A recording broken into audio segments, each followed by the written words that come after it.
Bueno, buenas tardes, días o noches. Yo soy la alumna González Guerrero Diana Michel del grupo 1002 de la Facultad de Odontología de la UNAM y estoy presentando mi videoexamen para la materia de bioquímica del primer semestre de 2023. Y ahora vamos a hablar un poco sobre el temario.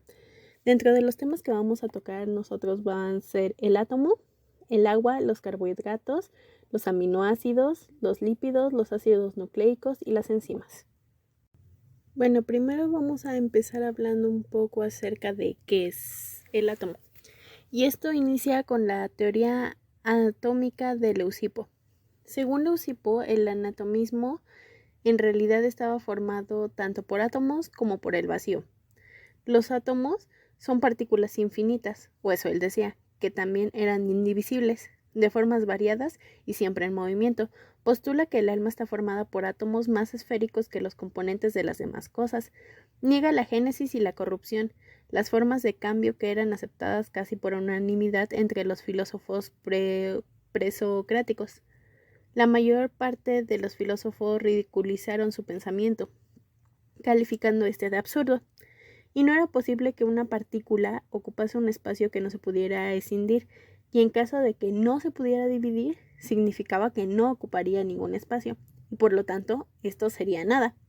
Esta teoría igualmente está ligada con el pensamiento de Demócrito con respecto a esta teoría, por lo que se atribuye a Demócrito la misma, antes que a Leucipo, y sin embargo, ambos comparten el mismo pensamiento.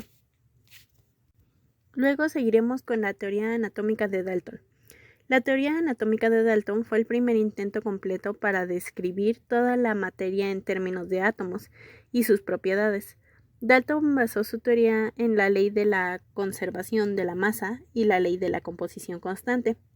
La primera parte de su teoría establece que toda la materia está hecha de átomos que son indivisibles y que imaginó como partículas sólidas, masivas, duras e impenetrables y en movimiento. La segunda parte de su teoría establece que todos los átomos de un elemento dado son idénticos en masa y en propiedades. También observó que los átomos de un elemento difieren de los átomos de los demás elementos, como el sodio, que es un metal reactivo, y el cloro, que es un gas tóxico, que en conjunto forman sal de mesa. Al juntar sus elementos se forma NaCl, que es cloruro de sodio. La tercera parte de su teoría establece que los compuestos son combinaciones de dos o más tipos diferentes de átomos. Y la cuarta parte de su teoría establece que una reacción química es un reordenamiento de los átomos. Estas partes de su teoría tuvieron que ser modificadas con base en el descubrimiento de las partículas subatómicas y los isótopos. Bueno, y seguimos con la teoría anatómica de Thomson. En 1904, Joseph J. Thomson propuso un modelo muy elemental y dijo que el átomo estaba constituido por una esfera de materia con carga positiva, en la que se encuentran encajados los electrones de número suficiente para neutralizar su carga. Bueno, y por otro lado también veremos la teoría anatómica de Rutherford, donde veremos que el átomo tiene un núcleo central en el que están concentradas la carga positiva y prácticamente toda la masa. La carga positiva de los protones es compensada con la carga negativa de los electrones que se hallan fuera del núcleo, y el núcleo contiene por lo tanto protones en el número igual al de los electrones del átomo. Los electrones giran a gran velocidad alrededor del núcleo y están separados de este por una gran distancia. Rutherford dedujo que en el centro del átomo hay un diminuto corpúsculo al que llamamos núcleo, en el que se encuentran las partículas de carga positiva, los protones. Además, ya intuyó la presencia de los neutrones en el núcleo. Por otro lado, también tenemos la teoría anatómica de Bohr, que adoptando el modelo de Rutherford, Bohr propuso para el átomo de hidrógeno un núcleo formado por una partícula positiva y girando alrededor de esta un electrón. Este es el modelo planetario donde el núcleo es el Sol y los electrones los planetas, el que Bohr ubica a su parte central y dando una explicación robusta respecto de la estabilidad de la órbita del electrón y del átomo en su conjunto. La teoría de Schrödinger se desarrolló en el año 1926 y se trataría de un modelo mecánico cuántico del átomo que partiría de la ecuación de Schrödinger, Con esta ecuación se podía conocer la probabilidad de encontrar un electrón en un determinado punto de un átomo. Actualmente no hay ningún modelo más preciso sobre la estructura del átomo. Es por esto que se considera también que nos referimos a él como el modelo atómico actual. Se consideraba que los electrones se mueven constantemente, es decir, no tienen una posición fija o definida dentro del átomo. No predice la ubicación del electrón ni describe la ruta que realiza dentro del átomo, solo establece una zona de probabilidad para ubicar al electrón. Estas áreas de probabilidad se denominan orbitales anatómicos. Los orbitales describen un movimiento de traslación alrededor del núcleo del átomo. Bueno, y continuamos con un tema muy interesante que es la antimateria. La antimateria es, como su nombre lo indica, lo opuesto a la materia, que se cree o se ha comprobado que es de lo que están hechas las estrellas y los planetas. Ambas sustancias fueron generadas en cantidades iguales con el Big Bang, la explosión que creó el universo. El más reciente estudio descubrió que las dos responden a la gravedad de la misma manera. Y para hablar de la formación de la antimateria debemos saber primero qué es la materia. Y nos referimos a ella como todo lo que se encuentra en nuestro mundo que está hecho de esta, desde partículas pequeñas llamadas átomos hasta el átomo más simple que es el hidrógeno. Un átomo de hidrógeno está hecho con un protón de carga positiva en su centro y un electrón de carga negativa que gira en su órbita alrededor. Cuando hablamos de la antimateria, nosotros nos estamos refiriendo a la sustancia que posee estas mismas propiedades, excepto por su forma en antipartículas. Las antipartículas son un reflejo de las partículas que se parecen entre ellas. Poseen su misma masa, pero poseen carga de propiedades opuestas, tanto eléctricas como magnéticas. A cada clase de partícula, la naturaleza le ha asignado su correspondiente antipartícula. Cuando ambas se topan, sucede algo sorprendente, y es que éstas se aniquilan entre sí, emitiendo una energía en forma de antipartículas. Como lo sabemos, la masa es una forma de energía. Esto señalado por Albert Einstein, que en su teoría espacial de la relatividad, su confirmación fue la de los antielectrones, que igualmente provino en el año 1933 por Oscillani, Blackett y Anderson. Un año después de que estuvieron estudiando las lluvias de las partículas producidas por los rayos cósmicos al interactuar o interaccionar con la materia.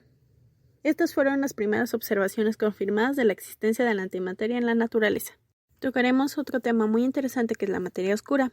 Esta se le conoce como un componente del universo, distinto de la llamada materia bariónica, que es la materia ordinaria, de los neutrinos y de la energía oscura.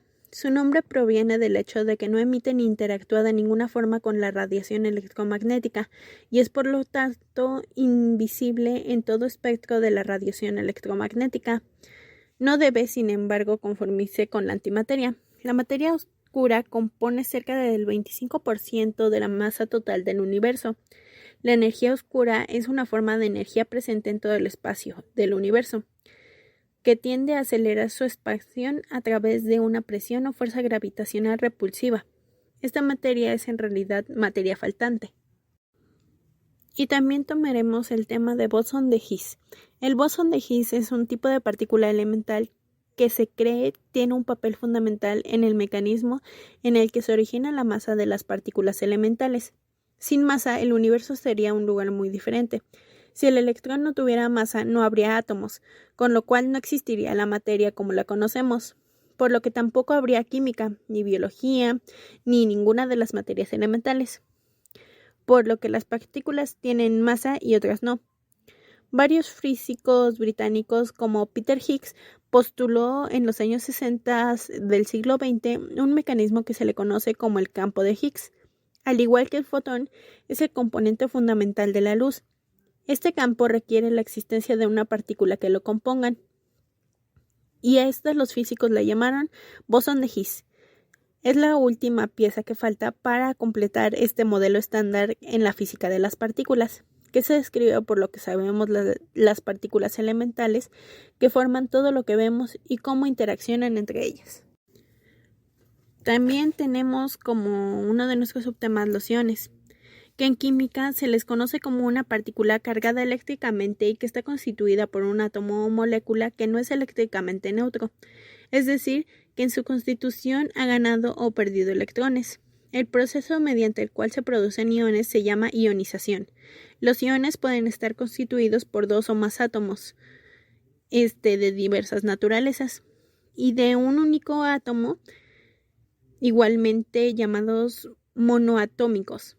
En cualquiera de los casos hablaremos de un catión, que se trata de un ion cargado positivamente, pero esto lo veremos más adelante. Los iones juegan un papel indispensable en la vida, sobre todo en la vida que se relaciona con los elementos calcio, potasio y sodio, cuya importancia en el tránsito de membranas celulares y en los neurotransmisores se ha estudiado bastante. Y la comprensión de los iones nos ha permitido desarrollar tecnologías como es el plasma, y también podríamos medir la calidad del agua en base a las sales iónicas que están disueltas dentro de ella.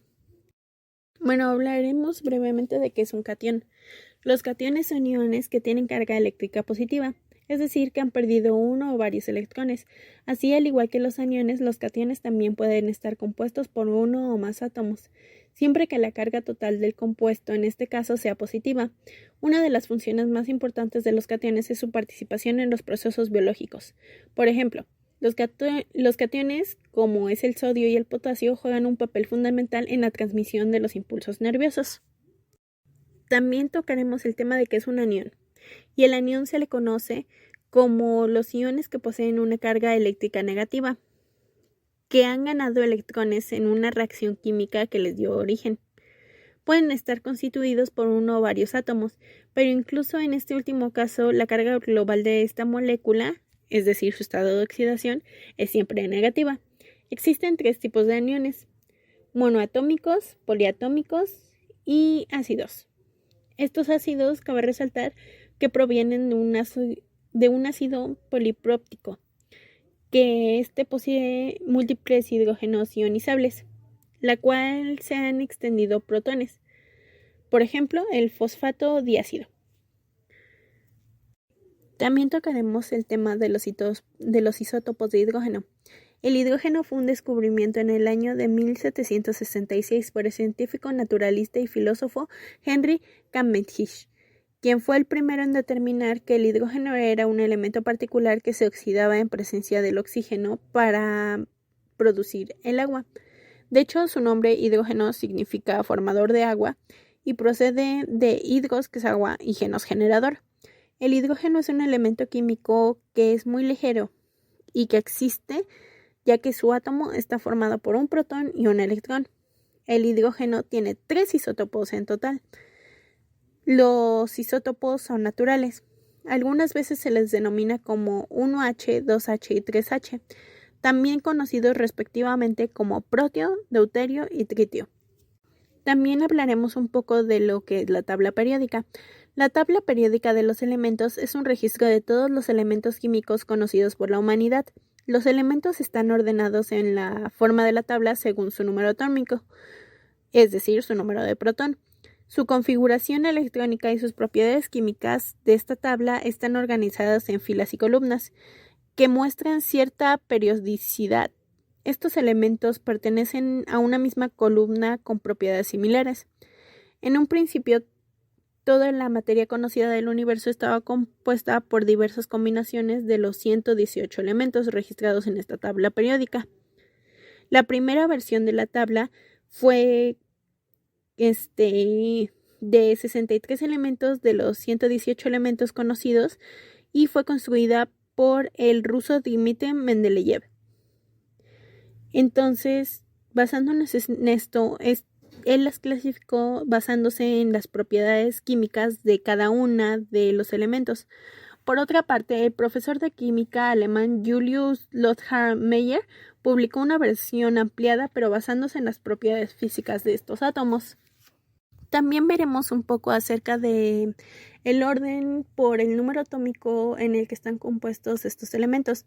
En el primer puesto tenemos al hidrógeno, en el segundo al helio, tercero el litio, cuarto berilio, 5 boro, 6 carbono, 7 nitrógeno, 8 oxígeno, 9 flúor, 10 neón, 11 sodio, 12 magnesio, 13 aluminio, 14 silicio, 15 fósforo, 16 azufre, 17 cloro, 18 argón, 19 potasio, 20 calcio, 21 escandio, 22 titanio, 23 vanadio, 24 cromo, 25 manganeso, 26 hierro o fierro, 27 cobalto, 28 níquel, 29 cobre, 30 zinc, 31 galio, 32 germanio, 33 arsénico, 34 selenio, 35 bromo, 36 criptón, 37 rubidio, 38 estroncio, 39 itrio, 40 circonio, 41 niobio,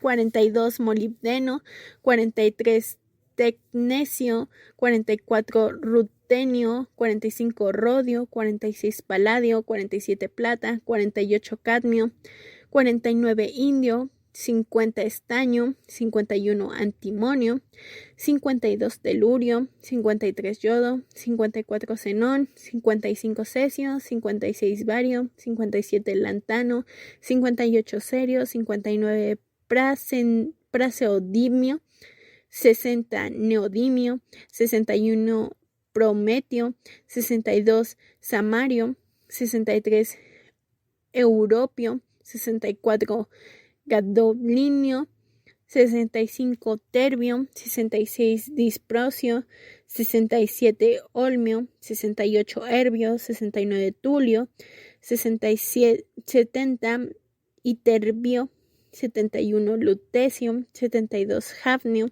73 talanio, 74 wolframio, 75 renio, 76 osmio, 77 iridio, 78 platino, 79 oros, 80 mercurio, 81 talio, 82 plomo, 83 bismuto, 84 polonio, 85 astato, 86 radón, 87 francio, 88 radio, 89 actinio, 90 torio, 91 protactinio, 92 uranio, 93 neptunio, 94 plutonio, 95 americio, 96 curio, 97 brequelio, 98 californio, 99 einstenio, 100 fermio, 101 mendelevio, 102 novelio, 103 laurencio, 104 rutherfordio, 105 dubnio, 106 seaborgio, 107 borio, 108 jasio, 109 metinerio, 110 darmastio, 111 roentgenio, 112 copernicio, 113 nionio, 114 flerovio, 115 moscovio, 116 livermorium, 117 tenecio y 118 organesón. Y ahora continuaremos con el significado de las familias. Cuando se habla de los elementos de una misma familia, dentro de la tabla periódica se hace referencia a aquellos elementos que tienen propiedades similares y que pueden estar ubicados de forma vertical dentro de la tabla periódica. Es así como nos resulta mucho más sencillo ubicar cada uno de estos elementos y a la familia que corresponden. Y las familias a las que corresponden son: familia 1A, los metales alcalinos; la familia 2A, los metales alcalino-térreos; la familia 3A, la familia del boro; la familia 4A, la familia del carbono; la familia 5A, la familia del nitrógeno; la familia 6A, la familia de los calcógenos; la familia 7A, la familia de los halógenos; la familia 0, la cual se caracteriza por incluir todos los gases nobles. Bueno, y también vamos a encontrar dentro de esta tabla periódica lo que son los periodos. Los periodos son 7 filas dentro de la tabla periódica que conforman las 7 capas o niveles de energía, que son K, L, M, N, O, P y Q. El periodo que ocupa un elemento coincide con su última capa electrónica. Los elementos situados en un mismo periodo tienen propiedades diferentes pero masas atómicas parecidas. Bueno, y también vamos a hablar un poco sobre los metales y los no metales. Los elementos químicos se clasifican en metales y no metales. Los metales son las sustancias que conducen la electricidad y pueden formar láminas o alambres que tienen brillo. Los no metales son todas aquellas sustancias que no conducen esta electricidad, son frágiles a la manipulación o son gases. La principal característica que diferencia los metales de los no metales es su capacidad para conducir la electricidad.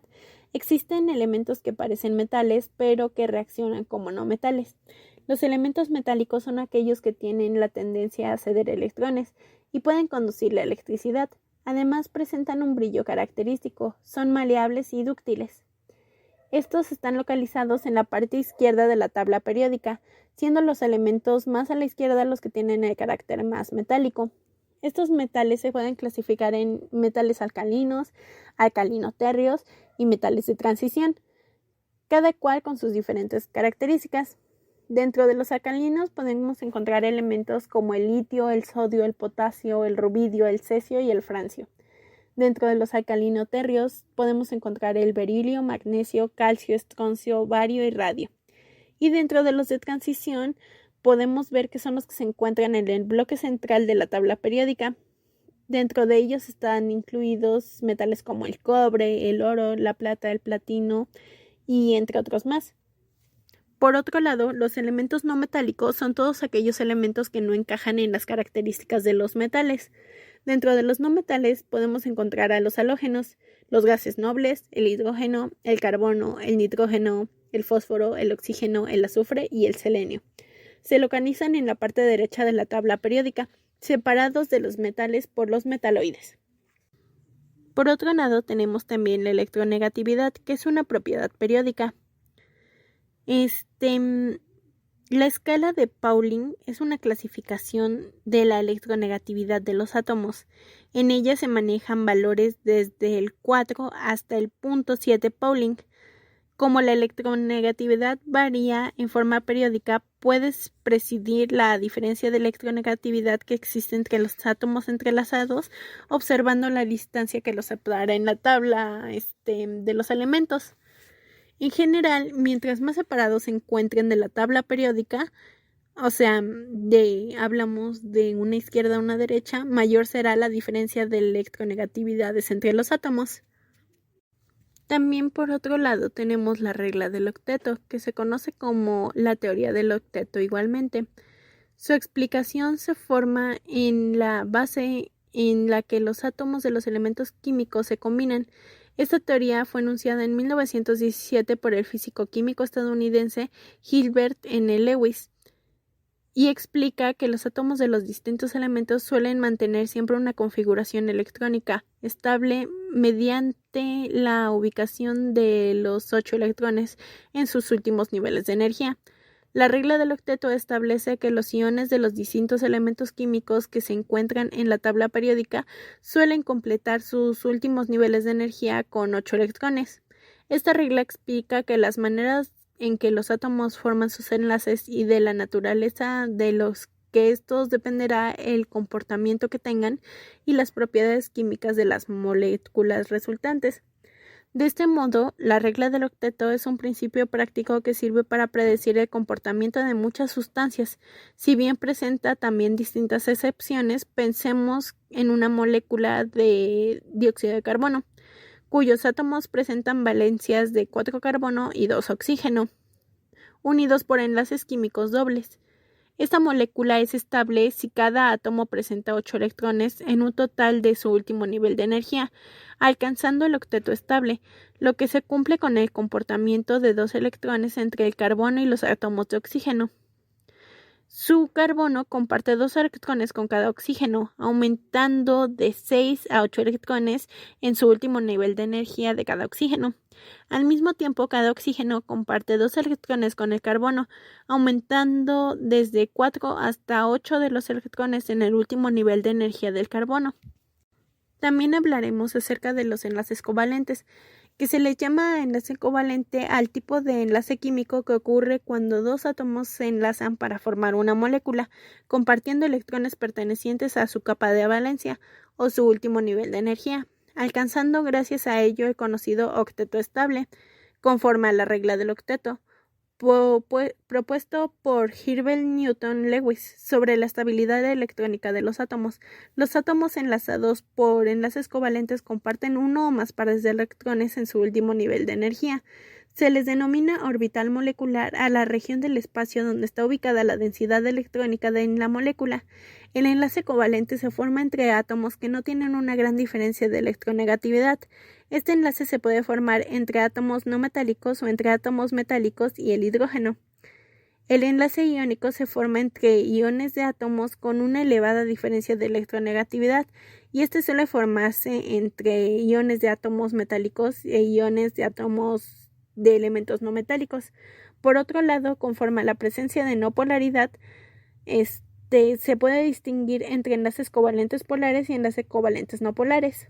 Los enlaces covalentes polares se enlazan a átomos de distintos elementos y con diferencia de electronegatividad por encima de 0.5. Así la molécula tendrá densidad de carga negativa sobre el átomo más electronegativo, pues este átomo atrae con mayor fuerza los electrones del enlace, mientras que sobre el átomo menos electronegativo quedará una densidad de carga positiva. La separación de las densidades de carga genera dipolos electromagnéticos. En términos generales, en un enlace covalente polar, el rango de la diferencia de la electronegatividad es de 0.5 a 0.6.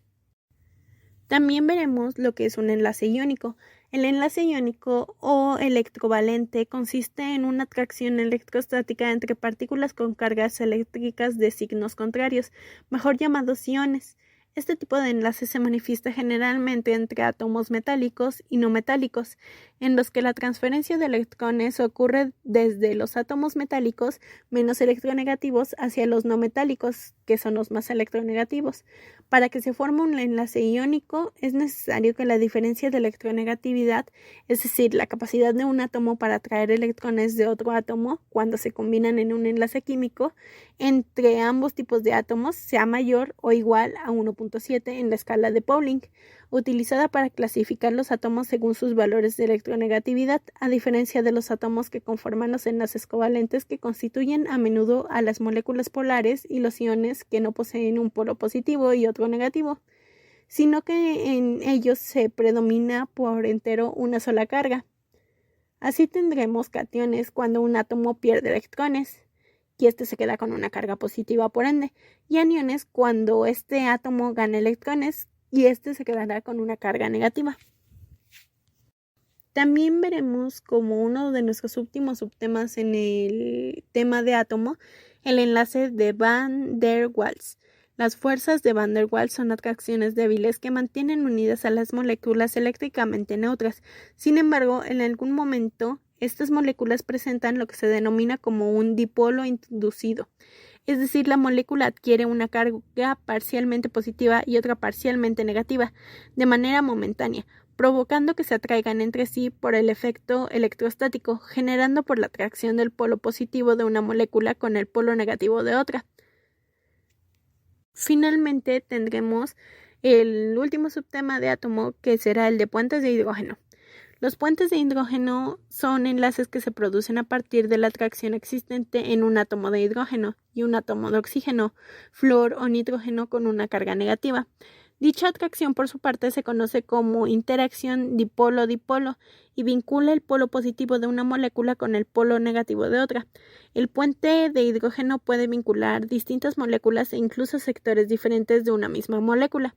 El átomo de hidrógeno que cuenta con carga positiva se conoce como átomo donante, y mientras que el átomo de oxígeno, flúor o nitrógeno es el átomo aceptor del enlace. Bueno, y vamos a seguir con el siguiente tema, que es el agua. Bueno, y ahora vamos a ver lo que es su estructura. En la estructura del agua tenemos que es una molécula simple.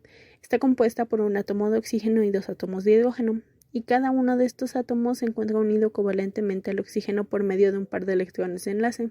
El oxígeno tiene además 2 pares de electrones no enlazantes. De esta manera existen 4 pares de electrones rodeando el átomo de oxígeno, 2 pares formando parte de los enlaces covalentes con estos átomos de oxígeno y 2 partes que no están compartidas en el lado opuesto. El oxígeno es un átomo electronegativo o amante de los electrones, a diferencia del hidrógeno. La formación de la polaridad del agua es debido a esto, ya que es una molécula polar en la que existe una distribución irregular de la densidad electrónica. Por esta razón, el agua posee una carga parcial negativa cerca del átomo de oxígeno y una carga positiva cerca de los átomos de hidrógeno. Una atracción electrostática entre la carga cercana a los átomos de hidrógeno y la carga parcial negativa cercana al oxígeno da lugar a un enlace por un puente de hidrógeno, que es lo que nos une. ¿Qué es lo que los une? La habilidad de los iones y otras moléculas para disolverse en el agua es debida a la polaridad de esta última. Por ejemplo, encontramos al cloruro de sodio en su forma cristalina disuelta en agua. Y es por esto también que el hielo flota, porque sus puentes de hidrógeno se mantienen unidos a las moléculas de agua separadas en el agua sólida que en el agua líquida, donde hay un enlace de hidrógeno menos por cada molécula. Sus propiedades físicas están que incluyen un alto valor en su vaporización y una fuente de tensión superficial. Bueno, también vamos a hablar acerca de la angulación de los enlaces covalentes y de hidrógeno. Cuando un átomo queda enlazado a 2 átomos vecinos mediante enlaces químicos covalentes, los 3 átomos deben distribuirse en el espacio y el ángulo plano que los separa se denominará ángulo de enlace. La energía del enlace de hidrógeno depende del ángulo de enlace. Es máxima cuando los 3 átomos llamados dador, hidrógeno y aceptor están alineados y disminuye cuando se disponen en un ángulo. Es un enlace muy direccional, por lo que hay pequeñas variaciones hasta los 20 grados. No tienen demasiada importancia estos. Por lo último, la energía de un enlace de hidrógeno depende de los aceptores y de los dadores. La fuerza relativamente alta de estos enlaces y su direccionalidad hacen que sean muy importantes en la estructura de las macromoléculas. También vamos a hablar acerca del número de puentes de hidrógeno que existen en el helio. Y pues si estamos hablando del helio, no existe ningún puente de hidrógeno, ya que esta respuesta es inconexa, ya que el helio, lo que está formando el helio no puede formar un enlace de puentes de hidrógeno, ya que son llamados puentes de hidrógeno. Sin embargo, si estamos hablando del hielo, los cristales de hielo se encuentran habitualmente en una simetría hexagonal, aunque también hay 4 puentes de hidrógeno por la molécula de agua. También vamos a hablar del estado líquido del agua. El oxígeno es muy electronegativo. Esto atrae a los electrones del enlace con mucha más fuerza que el hidrógeno. Como consecuencia de esto, el oxígeno queda cargado negativamente y el hidrógeno positivamente y se crea un momento dipolar. Una molécula de agua puede formar como máximo 4 puentes de hidrógeno. Y en su forma gaseosa, cada molécula de agua puede potenciarse y formar 4 puentes de hidrógeno con otras tantas moléculas de agua, dando lugar a una estructura tetraédrica reticular relativamente ordenada, responsable de sus peculiaridades propiedades físico-químicas. Sin embargo, durante su estado de evaporación no es capaz de formar enlaces de puentes de hidrógeno, ya que el calor de los hidrógenos ha roto todos y estos se encuentran dispersos en la atmósfera. Bueno, hoy vamos a hablar un poco acerca de la densidad del agua y el hielo. El agua es un fluido que tiene puentes de hidrógeno que unen cada molécula que los compone, hecho por 2 hidrógenos y un oxígeno. Cuando el agua está en su forma líquida, las moléculas están unidas de forma cercana. Gracias a la temperatura ambiente que proporciona su energía cinética, pero cuando el agua se enfría y se congela a los 0 grados, cada molécula de agua se aleja por falta de la energía cinética o temperatura, quedando como una red más espaciada observada entre las moléculas de agua. Durante su congelación es posible distinguir que el agua aumentó de volumen, a lo que esto nos da un indicio de su modificación en su estado de agua y en densidad. A partir del cambio en la red del agua es que el hielo y el agua tienen densidades diferentes, siendo el hielo menos denso que el agua y siendo esta la razón por la que flota. El agua es una de las pocas sustancias que tienen la capacidad de ser menos densa en estado sólido que en estado líquido, demostrando nuevamente el balance que existe. También vamos a hablar acerca de la capilaridad. La capilaridad es la capacidad de un líquido para fluir en los espacios estrechos sin ayuda de o incluso en oposición a fuerzas como la gravedad. El efecto se puede ver entre los pelos de una brocha, por ejemplo, que es un tubo delgado, en materiales porosos como un papel o como el hielo. En algunos materiales no hay poros como arena, fibra de carbono licuada o también dicho una célula biológica. En resumen, es la capacidad de los fluidos que se le confiere la capacidad de subir y bajar un líquido por un tubo capilar, que eso a su vez depende de una tensión superficial. También hablaremos acerca de la tensión superficial. La tensión superficial es una propiedad de la superficie de un líquido que permite soportar una fuerza externa. Se puede observar, por ejemplo, cuando ciertos insectos se sostienen sobre la superficie del agua. Este hecho nos da a entender que la tensión superficial está causada por la atracción entre moléculas semejantes y es la responsable de muchos de los comportamientos de los líquidos. Se le llama cohesión. La tensión superficial tiene la dimensión de fuerza por unidad de longitud o de energía por unidad de área. También hablaremos acerca del calor específico, que es también llamada la capacidad térmica específica o la capacidad calorífica específica, a la cantidad de calor que se requiere para que una unidad de una sustancia incremente su temperatura en una unidad de grados Celsius. Es llamada calor específico. El calor específico varía de acuerdo al estado físico de la materia, es decir, es distinto si la materia se encuentra en estado sólido, líquido o gaseoso, porque su particularidad en cuanto a su estructura incide en la transmisión del calor dentro del sistema de partículas. Lo mismo ocurre con las condiciones de presión atmosférica. A mayor presión, menor calor específico. También vamos a hablar acerca de la escala en centígrados, también llamada Celsius. Se asignó arbitrariamente donde la temperatura se divide en 100 grados, siendo 0 grados el punto de congelación del agua y 100 grados el punto de ebullición del agua.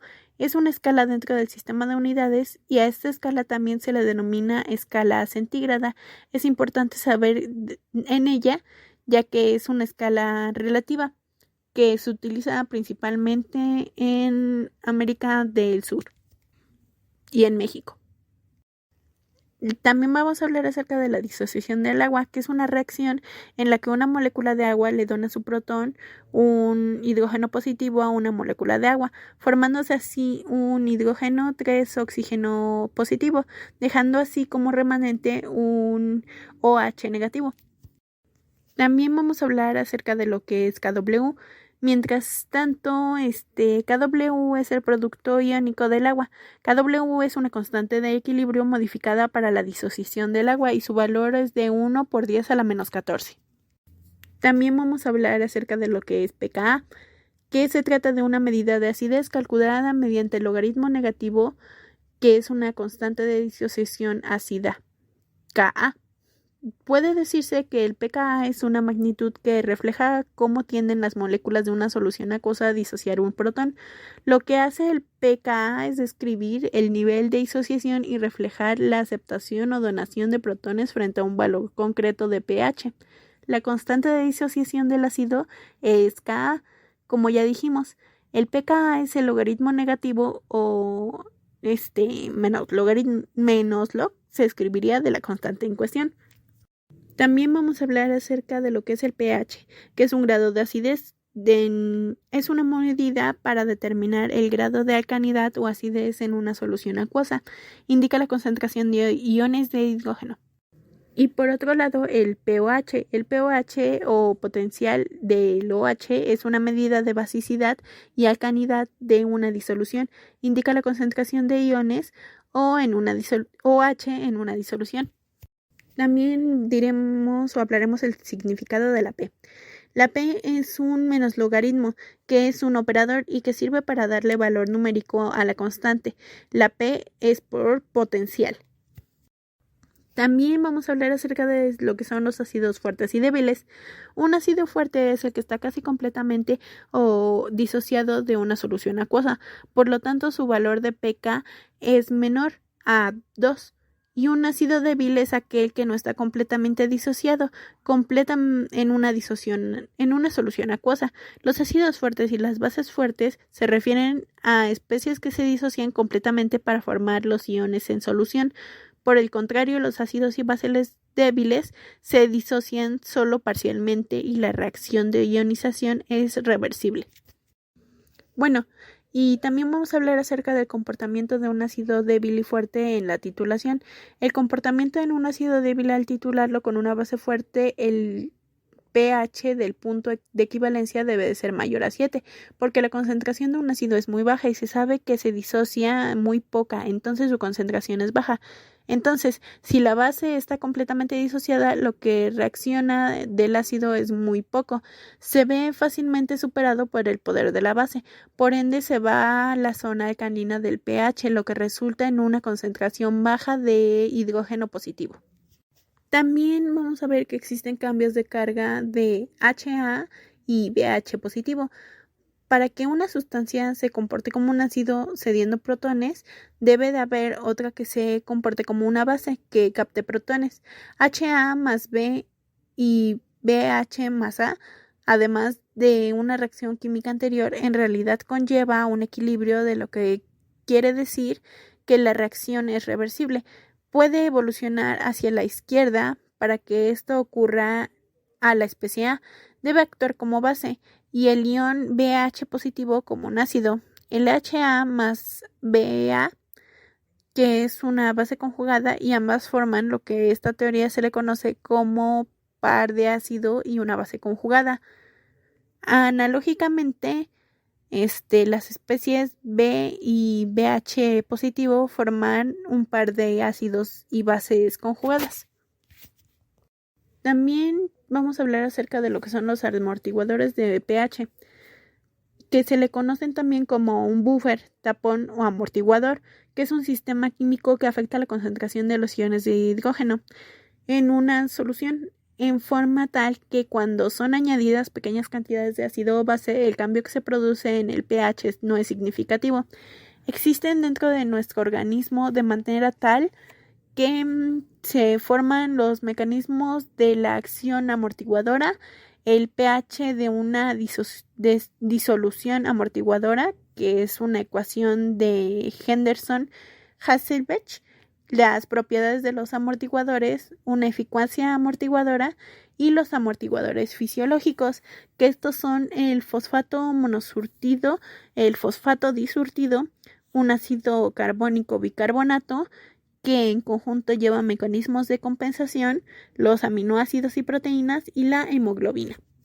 También existe lo que conocemos como el amortiguador de bicarbonato.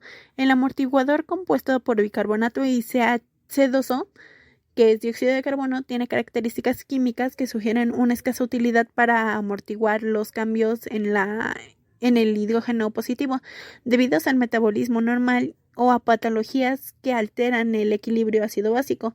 Sin embargo, dicho sistema es el más importante del líquido extracelular y en gran medida es gracias a él que se preserva la homeostasis ácido-básica, por ende mantienen a la sangre amortiguada.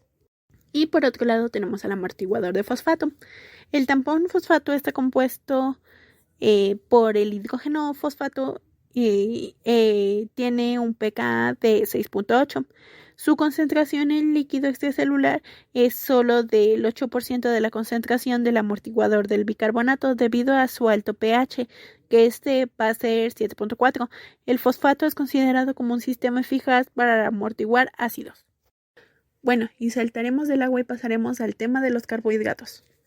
Iniciando con el tema de los carbohidratos, tenemos su fórmula general. Los carbohidratos o sacáridos son compuestos esenciales de los organismos vivos y son la clase más abundante de moléculas biológicas.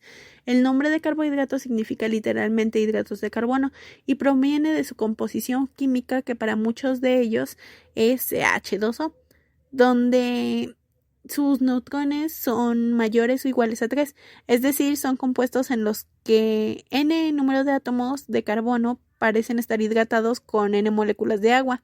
En realidad se trata de polihidroxialdehídos y hidroxicetonas, y algunos derivados de estos, como cadenas de unidades básicas de los carbohidratos, que son monosacáridos no hidrolizables en unidades más pequeñas. Los oligosacáridos contienen de 2 a 10 unidades de monosacáridos unidas covalentemente.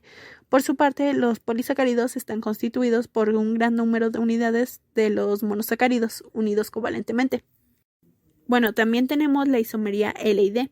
El sistema de L se basa en comparar la estructura de los isómeros con las de dos eniatiómeros del gliceraldehído, que se toman como patrones. No obstante, este sistema da lugar a importantes ambigüedades en algunos casos, y su empleo es cada vez menor.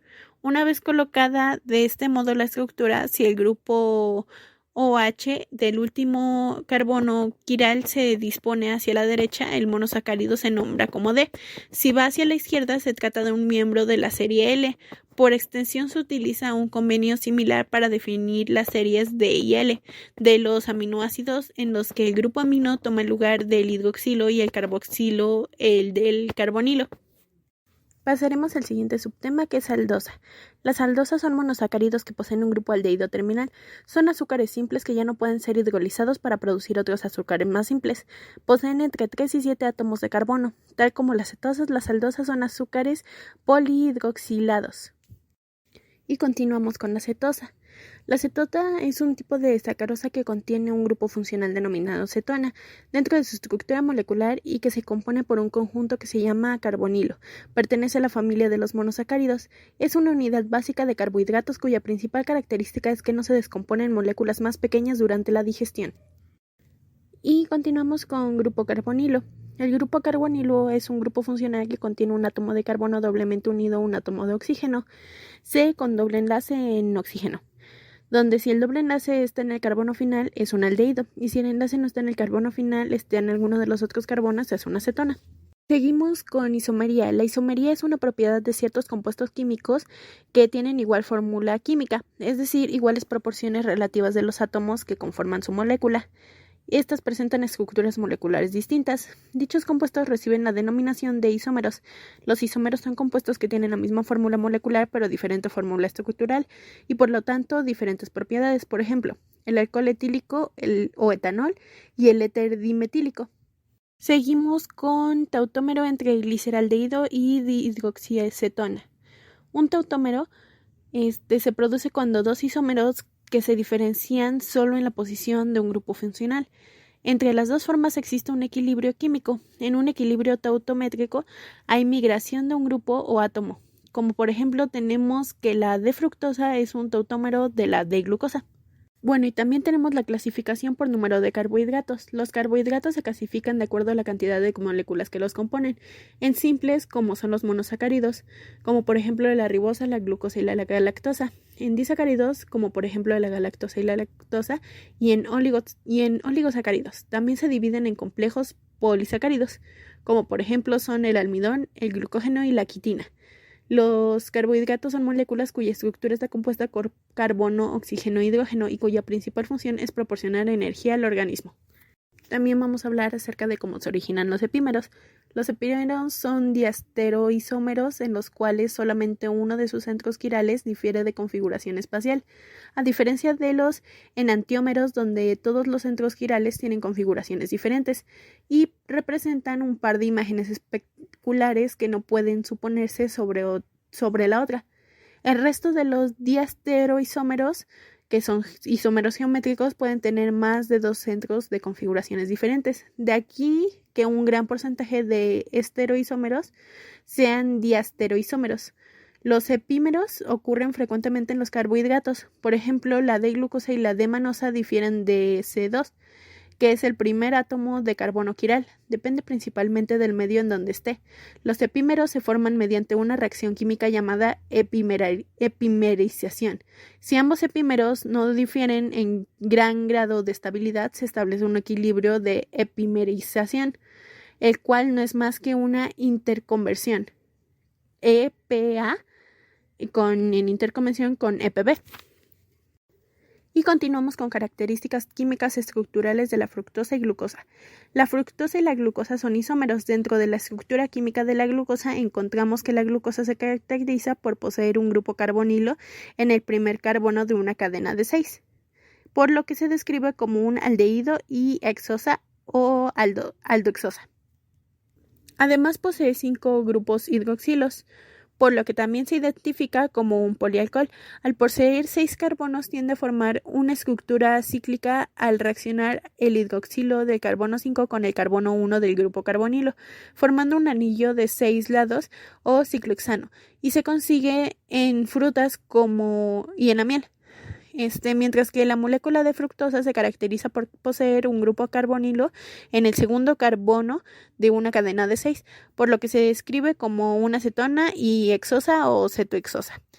Los monosacáridos que poseen 6 carbonos tienden a formar una estructura cíclica.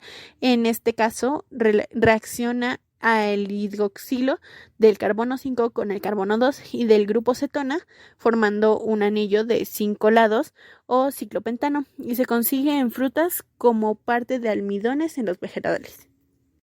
Bueno, también vamos a ver lo que es un enlace hemiacetal. Los azúcares en disolución se encuentran mayoritariamente en forma cíclica.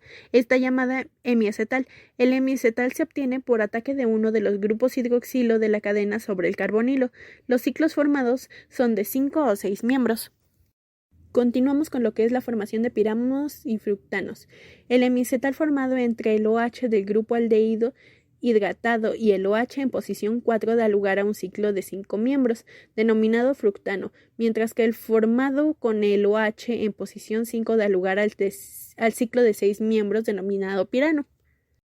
También vamos a hablar acerca del carbono anomérico. El carbono anomérico es un estereocentro presente en las estructuras cíclicas de los carbohidratos mono o polisacáridos. Al ser un estereocentro, más exactamente un epímero, derivan de él 2 diastereoisómeros designados con las letras alfa y beta, que son los anómeros. Y al mismo tiempo tenemos que es un anómero alfa y beta. Cada anómero alfa o beta difieren de la posición del grupo OH del carbono anomérico respecto al anillo, pero ambos, el carbono anomérico es el mismo y está localizado en el mismo lugar de la molécula. Los anómeros son 2 hemiacetales cíclicos producidos de una reacción intramolecular en la cadena abierta de los azúcares, sean aldosas, o sea, aldehídos, o cetosas, cetonas. También explicaremos la formación de enlace glucosídico entre 2 glucosas alfa-piranosa. Y esto ocurre entre el carbono 1 del primer carbohidrato con el carbono 4 del segundo carbohidrato. Los grupos OH de los 2 carbonos reaccionan entre sí y ambos forman un carbohidrato. Los grupos OH de los 2 carbonos reaccionan entre sí y ambos forman un enlace éter, o en este caso particular un enlace glucosídico, por lo que se forma un disacárido. También veremos lo que es un enlace glucosídico alfa y beta. El enlace O-glucosídico se realiza entre los 2 OH de 2 monosacáridos. Será alfa-glucosídico si el primer monosacárido es alfa y beta-glucosídico si el primer monosacárido es beta. También hablaremos de los disacáridos. Los disacáridos es la unión de 2 monosacáridos unidos por un enlace glucosídico. También veremos la lactosa, que es la unión de 2 disacáridos, que en este caso serán glucosa y beta-glucosa, unidos por un enlace glucosídico. Su fórmula química es carbono 12, hidrógeno 22 y oxígeno 11. También tenemos lo que es la sacarosa. La sacarosa es conocida comúnmente como azúcar de mesa y es un disacárido formado por la unión de una molécula de glucosa y una de fructosa. Se presenta como un polvo cristalino blanco ligeramente amarillento, con un sabor dulce característico. Su fórmula química es carbono 12, hidrógeno 22 y oxígeno 11. Y veremos la estructura del glucógeno. El glucógeno es un polisacárido de glucosa si está presente y es exclusivo de organismos animales. Se compone de varias cadenas que contienen de 2 a 18 unidades de alfa-glucosas formadas por enlaces glucosídicos. 1, 4. Uno de los extremos de esta cadena se une a la siguiente cadena mediante un enlace alfa 1 6-glucosídico. También tenemos lo que es la amilosa. La amilosa es un polímero lineal de unidades de glucosa unidas por enlaces alfa 1,4, en el cual algunos enlaces alfa 1,6 pueden estar presentes. También hablaremos de la amilopectina. La amilopectina es un hidrato de carbono de valor biológico perteneciente a la familia de los hidratos de carbono complejos y se trata de un almidón. Nos aporta muchísima energía de fácil digestión y por ello es muy utilizada para los deportistas con mucho desgaste físico. La amilopectina es un polisacárido ramificado cuyas cadenas principales son restos de glucosa unidos en enlace alfa 1,4 como en la amilosa y están presentan esporádicamente una media entre 15 o 20 residuos en las ramificaciones de alfa 1,6. También veremos lo que es el almidón. El almidón es una mezcla de dos polisacáridos, amilosa y amilopectina, formados por unidades de glucosa. La estructura de la amilosa es esencialmente lineal, formada por cadenas de glucosa unidas entre el enlace alfa 1,4. Bueno, también tenemos lo que es la celulosa. La celulosa es el componente fundamental de la pared de las células vegetales. Se encuentra combinada generalmente con sustancias como la lignina, hemicelulosas, pectinas y ácidos grasos. La celulosa es un polímero lineal compuesto de unidades de glucosa. Las cadenas de celulosa se acoplan en enlaces unidos por puentes de hidrógeno. La celulosa se forma por la unión de moléculas de beta-glucosa mediante enlaces beta-1, 4-glucosídico. También tenemos lo que es los aditoles. Los aditoles son alcoholes polihídricos alifáticos y también son considerados como alcoholes azúcares. Se obtienen cuando el grupo aldehído o cetona de un azúcar es reducido en un grupo alcohol. También tenemos la glucosamina. La glucosamina, con una fórmula de carbono 6, hidrógeno 13 y nitrógeno con oxígeno 5, es un aminoazúcar que actúa prominentemente como precursor de la síntesis bioquímica en la glicosilización de las proteínas y de los lípidos. Se encuentra muy abundantemente en los cartílagos y se sintetiza comercialmente desde la hidrólisis de los exoesqueletos de los crustáceos.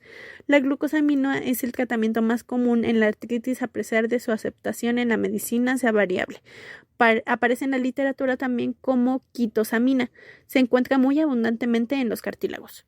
También veremos el N-acetilglucosamina, que es un derivado de la glucosamina, que a su vez es un derivado de la glucosa, un monosacárido de 6 carbonos, químicamente en la N-acetilglucosamina, que es un amino monosacárido, en que un grupo OH de carbono 2 del azúcar ha sido sustituido por un NH2. Este grupo amino sufre una posterior acetilación por incorporación de un grupo acetilo. En términos simples podemos decir que hay un grupo acetil unido a un grupo amino de la molécula de glucosamina. Y finalmente veremos N-acetilmurámico. El ácido N-acetilmurámico es un monosacárido que proviene de la unión mediante un enlace éter entre el ácido láctico de la N-acetilglucosamina. Forma parte de uno de los biopolímeros que conforman la pared celular de las bacterias, en cuya estructura se alternan unidades de N-acetilglucosamina y de ácido N-acetilmurámico, entrecruzados con oligopéptidos unidos de los residuos de ácido láctico del N-acetilmurámico. Esta estructura en su conjunto es denominada peptidoglicano. Bueno, y también iniciaremos con otro tema que es los aminoácidos. Bueno, y también vamos a ver la fórmula general de los aminoácidos, que son un grupo de compuestos orgánicos cuya estructura consta de átomos de carbono, nitrógeno, hidrógeno y oxígeno, así como de un grupo de cadena lateral variable.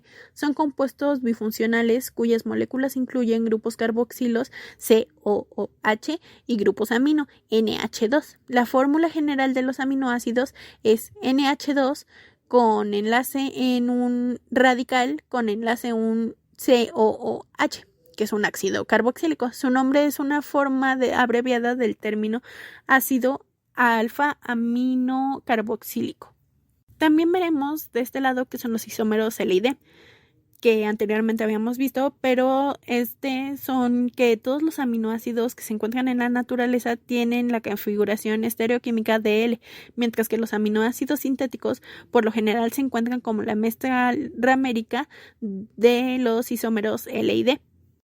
Tendremos también la clasificación por grupo R. Los aminoácidos se clasifican según la estructura de la R en alifáticos cuando la R son hidrocarburos lineales, glicina, alanina, valina, leucina y isoleucina. Aromáticos cuando las R's contienen anillos aromáticos, fenilalanina, tirosina y triptófano. Azufrados cuando las R contienen grupos azufrados como la citeína y metionina. Hidroxilados en los que la R contiene un grupo alcohol, serina y treonina. Aminas secundarias también en los que el N del grupo amino y el C forman un anillo, que es una prolina. También hablaremos de la glicina. La glicina es un aminoácido con un solo átomo de hidrógeno como cadena lateral. Es el aminoácido más simple, con la fórmula química NH2, H2 y OOH. La glicina es uno de los aminoácidos proteinogénicos y debido a su forma compacta es una parte integral de la formación de hélices alfa en la estructura de la proteína secundaria. Por esta misma razón es el aminoácido más abundante en la triple hélice del colágeno. La glicina también es un neurotransmisor inhibidor de la interferencia con la liberación de la médula espinal. También veremos la cisteína. La cisteína es una alfa aminoácido con una fórmula química en HS, CH2, CHNH2 y COOH. Se trata de un aminoácido no esencial, lo que significa que puede ser sintetizado por los humanos. Los codones que codifican la cisteína son UGU y UGC. La parte de la cadena donde se encuentra la cisteína es el tiol, que es no polar. Por eso la cisteína se clasifica normalmente como un aminoácido hidrofóbico. Bueno, también veremos lo que es un puente de disulfuro, que es una unión covalente entre dos átomos de azufre. Este tipo de enlaces se forman por la oxidación de dos grupos sulfidrilo, cada uno perteneciente a una molécula de cisteína. Son frecuentes entre cadenas polipeptídicas diferentes de una misma proteína. También tenemos la prolina, que es uno de los aminoácidos que forman las proteínas del cuerpo humano. No es un aminoácido esencial, puesto que se forma a partir del ácido glutámico. Su función es la producción de colágeno, por lo que es fundamental para el sistema osteoarticular. Su fórmula química es carbono 5, hidrógeno 9 y NO2. También tenemos a la argina. La argina es un aminoácido esencial que en el cuerpo sufre una serie de bitransformaciones hasta que se convierte en óxido nítrico y es un vasodilatador. Bueno, y también vamos a hablar acerca de los aminoácidos esenciales y no esenciales. Los aminoácidos que un organismo no puede sintetizar y por tanto tienen que ser suministrados con la dieta se denominan aminoácidos esenciales, y aquellos que el organismo puede sintetizar se llaman aminoácidos no esenciales. Para la especie humana son esenciales 8 aminoácidos: treonina, metionina, lisina, valina, triptófano, leucina, isoleucina y fenilalanina. Además, puede añadirse la histidina como esencial durante el crecimiento, pero no para el adulto. Los aminoácidos no esenciales, por su parte, son aquellos que el cuerpo produce y de los que no necesita, que son alanina, asparagina, ácido glutamático, etc. También veremos lo que es la forma zwitterion, que es una forma ionizada de un aminoácido que tiene carga neutra. Veremos también lo que es un catión y un anión de un aminoácido e importancia ante el agua. El catión a pH bajos se comporta como un ácido conjugado, mientras que por otra parte el pH alto en el anión se comporta como una base conjugada. También veremos lo que es la titulación de la glicina por los cambios en sus cargas eléctricas. Durante la titulación de la glicina tenemos en la primera zona de predominio que encontramos antes de su primer pKa el catión que está en 2.3.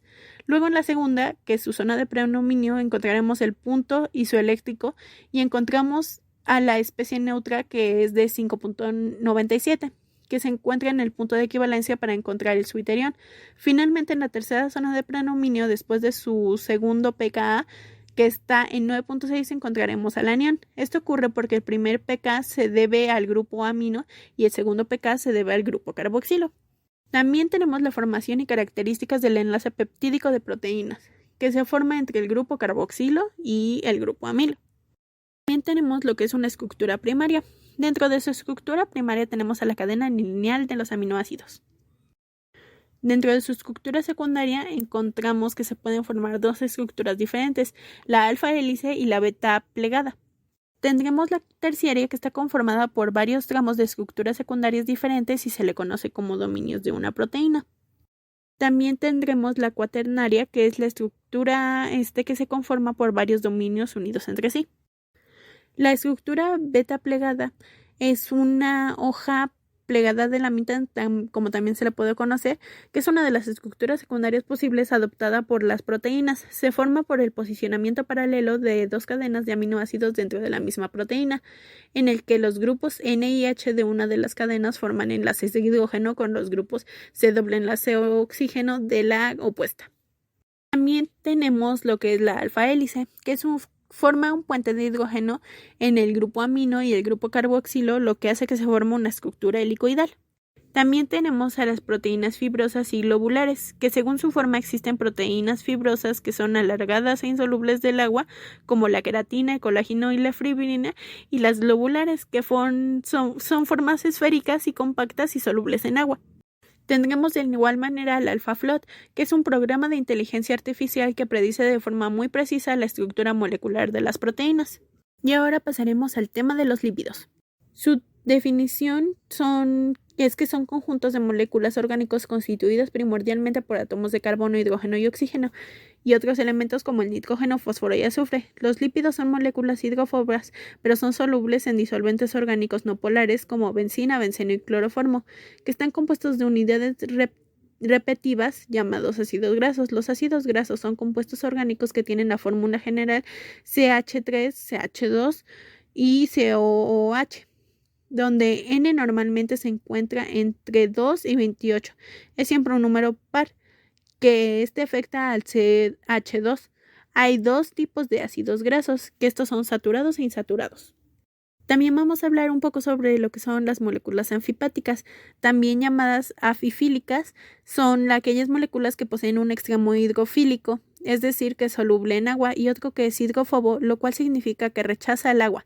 Estas dos partes de agua y otro que es hidrófobo, tendrían que separarse si se agregan a una mezcla de dos sustancias, una hidrofóbica y otra hidrofílica, lo que no puede cumplirse debido a que se encuentran unidas por un enlace químico. A estos compuestos que contienen grupos simultáneos fuertemente no polares y grupos fuertemente polares, el agua los dispersa o los solubiliza formando micelas, bicapas o monocapas.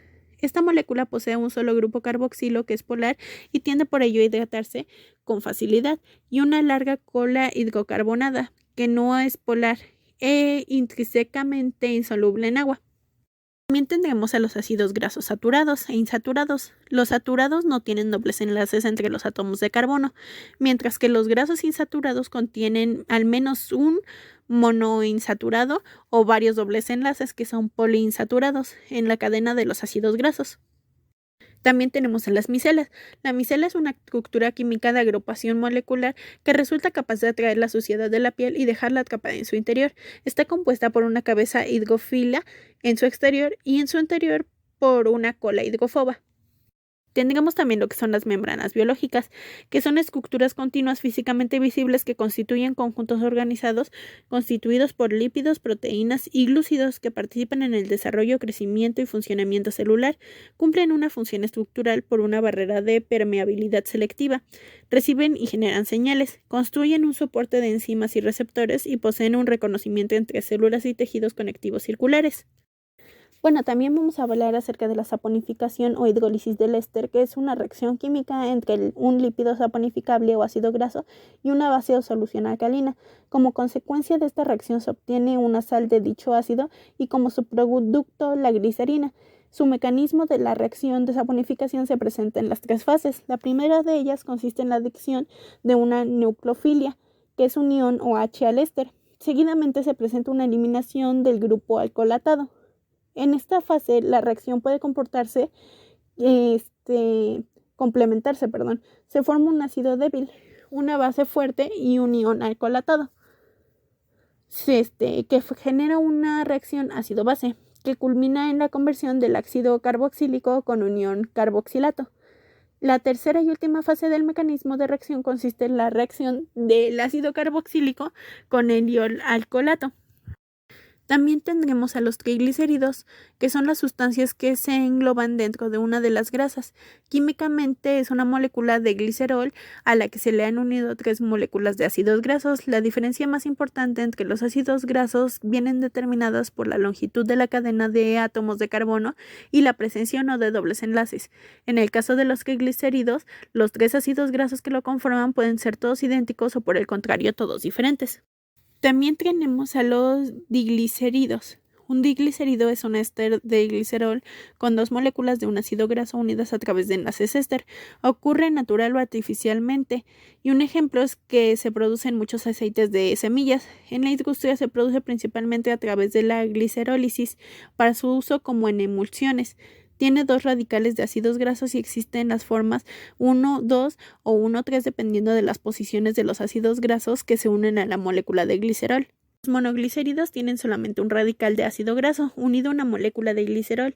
El ácido graso puede estar unido al carbono 1 o 2 de una molécula de glicerol. Los monogliceraldehídos son ésteres de la glicerina y ácidos grasos que solamente poseen un grupo éster. Existen 2 formas isómeras. También hablaremos de los fosfolípidos, que consisten en una molécula de glicerol y 2 ácidos grasos y un grupo fosfato que es modificado por el alcohol. El grupo fosfato es la cabeza polar cargada negativamente, la cual es hidrofílica. Las cadenas de ácidos grasos son las colas no cargadas, no polares, que son hidrófobas. Los fosfolípidos son partes integrales naturales de las células y son componentes estructurales de las membranas de la superficie celular y las membranas dentro de las células, porque ayudan a mantener su fuerza, flexibilidad e integridad. También hablaremos de las ceras, que son ésteres de los ácidos grasos con alcoholes de peso molecular elevado, es decir, que se obtienen por esterificación de un ácido graso con un alcohol monovalente lineal de cadena larga. Los terpenos son compuestos orgánicos presentes en una amplia variedad de plantas, incluido el cannabis. Son moléculas responsables del aroma y sabor característicos de muchas plantas, así como de su función de defensa contra insectos y patógenos. Además, desempeñan un papel crucial en la producción de aceites esenciales, ya que son su principal componente. La estructura química de este tipo de moléculas consiste en unidades repetitivas de isopreno, que son unidades básicas de construcción en la biosíntesis de los terpenos. Esta estructura confiere propiedades únicas y les permite realizar diferentes cosas. Su fórmula general es carbono 30, hidrógeno 48. También tenemos al colesterol, que es una sustancia cerosa similar a la grasa que el cuerpo necesita para gozar de buena salud, pero en cantidades adecuadas. Sus niveles deben ser total o menores a 200 miligramos por decilitro, que se consideran deseables para los adultos. Una lectura entre 200 y 300 decilitros se considera alta en el límite y una lectura de 240 o más se considera alta. La fórmula química del colesterol se representa en C27, hidrógeno 46 y oxígeno. Bueno, pasamos con los esteroides, que son cualquier lípido o grasa de un grupo que tiene una cierta estructura química. Se presentan naturalmente en las plantas y en los animales o se pueden producir en un laboratorio. Las hormonas sexuales, el colesterol, los ácidos biliares y algunos medicamentos son ejemplos de esteroides. Su esqueleto se presenta con 17 átomos de carbono en un sistema de anillos tetracíclicos conocidos como gonano y esterano. También tenemos a las prostagladinas, que es una de las varias sustancias similares de las hormonas que elabora el cuerpo. Hay diferentes prostagladinas que controlan la presión arterial, la contracción de músculos lisos y otros procesos internos en los tejidos donde se producen. Las prostagladinas son ácidos graseosos con 20 átomos de carbono que tienen su estructura básica del ácido prostanoico. Todas las prostagladinas tienen un grupo hidroxilo en la posición 15 y un doble enlace de los carbonos en la 13 y 14 en la posición trans. Y vamos a continuar con el tema de ácidos nucleicos. Su definición es que los ácidos nucleicos son biomoléculas grandes que cumplen funciones esenciales en todas las células y virus. Una función importante de estos ácidos implica el almacenamiento y la expresión de información genómica. Su estructura se basa en que están formados por largas cadenas de nucleótidos entrelazados entre sí por el grupo fosfato. El grado de polimerización puede llegar a ser altísimo, siendo las moléculas más grandes que se conocen con moléculas constituidas por centenares de millones de nucleótidos en una sola estructura covalente unida. También hablaremos acerca de las bases nitrogenadas, que son compuestos orgánicos cíclicos que incluyen 2 o más átomos de nitrógeno y son parte fundamental de los nucleósidos, nucleótidos o ácidos nucleicos. Biológicamente existen 5 bases nitrogenadas principales que se clasifican en 2 grupos, que son las bases púricas o derivadas de la estructura de la purina y pirimídicas, que son derivados de la pirimidina, que son la adenina, la guanina y estas son las púricas, mientras que la timina y la citosina y el uracilo son pirimídicas. Las 4 primeras bases se encuentran en el ADN, mientras que el ARN existe la timina. En vez de la timina existe el uracilo. También diremos los nucleósidos, que son compuestos formados por la unión de una pentosa y una base nitrogenada. Esta unión se realiza de la misma forma. También tenemos a los nucleótidos, que son compuestos por un azúcar pentosa, que es la desoxirribosa o ribosa, y una base nitrogenada púrica o pirimídica, compuestos por un azúcar, que es una pentosa, base púrica o pirimídica, más un grupo fosfato. El azúcar en el caso de los ácidos desoxirribonucleicos es la 2-desoxi-D-ribosa y en el caso de los ácidos ribonucleicos ARN es la D-ribosa. También tendremos a la estructura de ADN. El ADN tiene 2 cadenas que conforman una estructura helicoidal y esta se le llama hélice. Los nucleótidos como la adenina, timina, guanina y citosina son 4 elementos fundamentales del ADN que forman pares de bases A con T y G con C, unidos mediante los puentes de hidrógenos que unen las 2 cadenas del ADN. Los genes son segmentos pequeños de ADN que contienen información genética específica. También tenemos al RNA, del inglés ribonucleic acid, que encontramos que es el ácido ribonucleico o mejor conocido como ARN, que es una molécula de la estructura más notable, que es la cadena simple, en lugar de cadena doble como el DNA, mientras que la base, que es el uracilo, reemplaza a la timina, es decir, que el apareamiento C con T de la DNA será CU en el RNA. A nivel funcional se sintetiza y degrada según las necesidades de la célula para realizar varias funciones. Y ahora finalizaremos con el tema de enzimas.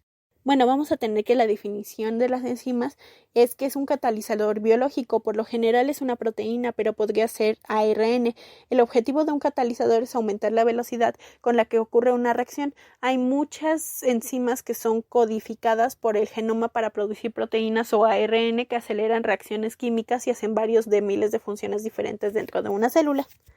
También tenemos lo que es una catálisis enzimática. La bicatálisis o catálisis enzimática consiste en el uso de compuestos biológicamente activos para catalizar transformaciones químicas. Es una disciplina de la enzimología que estudia los mecanismos de catálisis por los cuales las proteínas o ácidos nucleicos con actividad enzimática pueden favorecer la reacción de ciertos sustratos y su conversión en productos. La existencia de una enzima no permite la aparición de nuevas reacciones ni va en contra de la termodinámica del proceso, simplemente acelera su velocidad favoreciendo una ruta menor de coste energético, incluyendo en la dinámica de la reacción de un estado intermediario de alta energía, de modo que el número de moléculas activas capaces de crear y descubrir nuevos enlaces. También vamos a tener como otro tema la disminución de la energía de activación, que es la energía que tú agregas al proceso para que éste se lleve a cabo. Es posible disminuir la energía de activación de una reacción y con ello aumentar su velocidad de reacción. Este proceso se conoce como catálisis y el factor que se añade para bajar la energía se llama catalizador. En la naturaleza cualquier producto tiende a tener el estado energético menos enérgico porque es el más estable. Bueno, también vamos a tener lo que es la velocidad de reacción, que es la cinética enzimática que estudia la velocidad de la catálisis enzimática en las reacciones químicas, los factores que la afectan y los mecanismos catalíticos específicos. Cuando todas las moléculas de la enzima están saturadas con el sustrato, aunque haya moléculas de sustrato sobrantes, estas no reaccionarán. Cuando el sustrato que está unido a las enzimas haya reaccionado y se haya liberado, la enzima puede unirse nuevamente a más sustrato. Así la velocidad de reacción se estabiliza, es decir, no puede aumentarla más, por lo tanto es el punto de velocidad máximo de catálisis de la enzima, justo como se puede apreciar en el punto B del diagrama. También tendremos al complejo E más S, que da ES, que es E más P. La catálisis enzimática se encuentra simbolizada a través de la ecuación E más S, ES y E más P. En este caso, la E significa la enzima. La S simboliza el sustrato, la P es el producto de la acción y la ES se refiere al complejo enzima-sustrato. El sustrato se une a la enzima a través de numerosas interacciones débiles como son los puentes de hidrógeno, electrostáticas, hidrófobas, etc. En un lugar específico, el centro activo es el centro en una pequeña porción de la enzima constituida por una serie de aminoácidos que interaccionan con el sustrato. Existe por ende el encaje inducido y el modelo de llave-cerradura. También vamos a ver lo que es el sitio activo del modelo de llave-cerradura. Y el sitio activo es un lugar de la enzima donde se lleva a cabo la catálisis de reacción química que da origen al sustrato, del sustrato al producto. El sustrato es la llave que se encaja perfectamente en el sitio activo de la enzima cerradura de tal manera que éste no cambiará su forma. Bueno, y aquí tenemos una clasificación de enzimas como se puede ver en la tabla. La primera clase son las oxidorreductasas y estas van a hacer una transferencia de electrones o de protones. Su reacción se va a interpretar como A reducido más B oxidado, que pasa o se transfiere a oxidada más B reducida. Después tendremos a las transferasas, que es la transferencia de otros grupos beta del hidrógeno positivo, que ahí podemos ver que se interpretan como AB más C, que se transfiere o va a pasar a A más BC. También tenemos las hidrolasas, que son la ruptura de un enlace por medio de un H2O, que va a ser A más B más H2O, que se transfiere a AH más BOH. También tenemos las liasas, que son la ruptura de los enlaces, que va a ser la A que se transfiere hacia B, que esto da como resultado un C más D. También vamos a tener las isomerasas, que van a ser por medio de un arreglo intramolecular, que va a ser una A que va a pasar a un iso menos el A, a un isómero menos el A.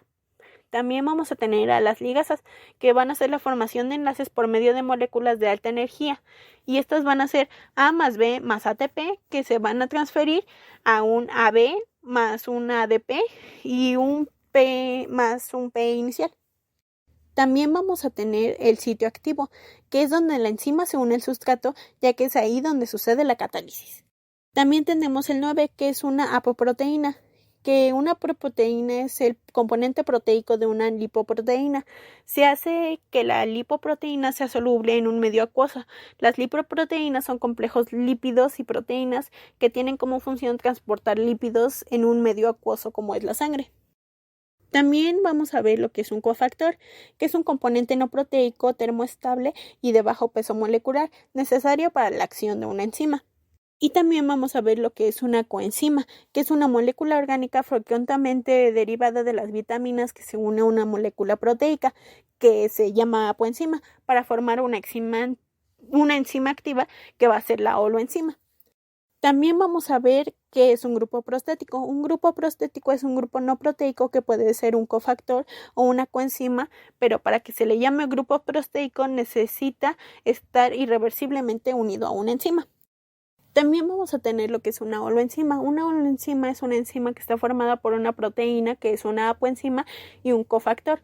En resumidas cuentas, es una enzima completa y catalíticamente activa. También veremos lo que es el pH óptimo. Las enzimas son más activas a su pH óptimo, el pH que mantiene la estructura terciaria adecuada de la proteína. Sin un valor de pH que esté arriba o abajo del pH óptimo, se alteran las interacciones de los grupos R, lo que destruye la estructura terciaria y el sitio activo, y esto se le llama desnaturalización. También veremos lo que es la temperatura óptima, que es la temperatura a la cual la enzima trabaja de manera óptima, es decir, donde tiene su mayor actividad catalítica. También tenemos lo que es la inhibición competitiva, que es cuando pones otro sustrato que ocupe el mismo sitio activo de la enzima, por lo que el sustrato tiene menos lugares en los cuales pueda reaccionar, y eso hace que la actividad de la enzima genere menos producto. También vamos a tener lo que es la inhibición no competitiva, que al unirse el inhibidor al sitio alostérico que hace que haya un cambio de conformación en la enzima que hace que la enzima sea inactiva. Por lo tanto, no se realiza la reacción de catálisis. También vamos a tener a las enzimas alostéricas, que son proteínas poliméricas, es decir, formadas por dos o más cadenas o subunidades polipeptídicas. Se caracterizan porque cada subunidad tiene dos sitios topológicamente y funcionalmente distintos: el sitio activo, o sea, el sitio isotérico, y el sitio aleostérico, que corresponde al sitio regulador. Finalmente vamos a tener al sitio regulador positivo y negativo, que es el regulador que hace que la enzima tenga más afinidad de por sí al sustrato. Y eso es todo, ojalá le haya gustado mi video.